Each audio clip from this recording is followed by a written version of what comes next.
But first at 5, we're tracking developing news at the State House. The General Assembly's leadership has announced big changes to a program that hands out your tax dollars to certain groups. Now, there's been ongoing criticism of the Community Service Grant Program over lack of oversight and potential conflicts of interest. Now, that criticism escalated last month with the resignation of Raymond Gallison, which the Target 12 investigators broke first.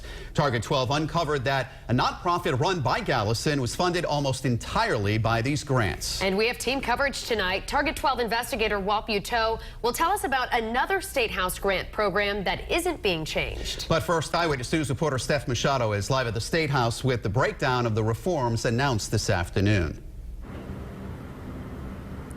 This is the program that doled out more than $1 million to Raymond Gallison's controversial nonprofit. Now it's being scrapped and replaced.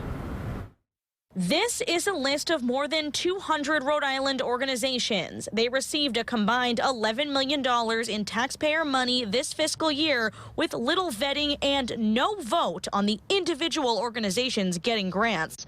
House Speaker Nicholas Mattiello and Senate President Teresa Paiva-Weed are now stopping that program. The Community Service Grant Program, as we have known it, will cease and will be no more. We're terminating it. Instead, Mattiello says around 24 or so organizations, such as Crossroads, will now have their own line items in the budget giving them state funds, which means lawmakers will vet and vote on those grants when they discuss the budget. The rest of the money will be allocated to each state agency, which will dole out grants to nonprofits that apply. We also need to ensure that the process is as transparent and as accountable as possible. The reforms come amid an investigation into former Rep. Raymond Gallison, whose nonprofit AEP was receiving grants from the General Assembly, where he was the finance chair, raising ethics concerns after his resignation and prompting the House Speaker to order an audit of the taxpayer dollars Gallison received.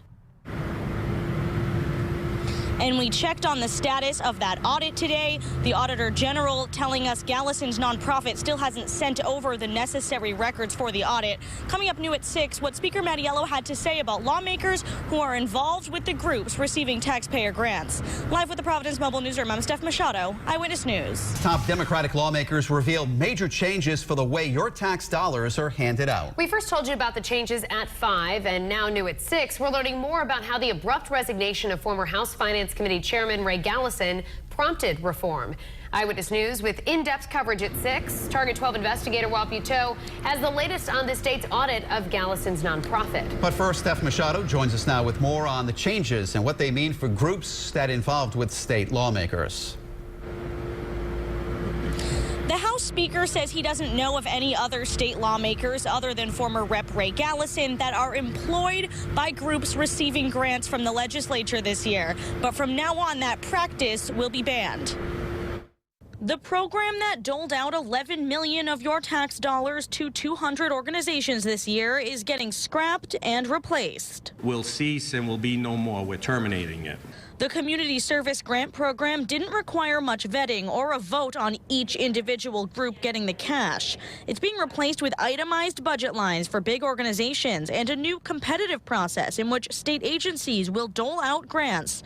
There were calls for reform after the resignation of Representative Raymond Gallison. His nonprofit AEP was receiving thousands from the legislature while he was finance chair. You're receiving remuneration through a state grant, which I believe is inappropriate. The new rules will ban those grants from going to organizations that employ state legislators. But Mattiello says it's okay if the lawmaker is unpaid, like Representative Anastasia Williams, who chairs the board of the John Hope Settlement House. It got $300,000 from the General Assembly this year. I make a strong distinction between employees that are being compensated for their service and volunteers. Now it's a waiting game for organizations to find out if they'll make the cut for grants. About 24 will find out tomorrow when the budget bill is revealed. The rest will have to apply under the new competitive program. Live in the Providence Mobile Newsroom, I'm Steph Machado, Eyewitness News.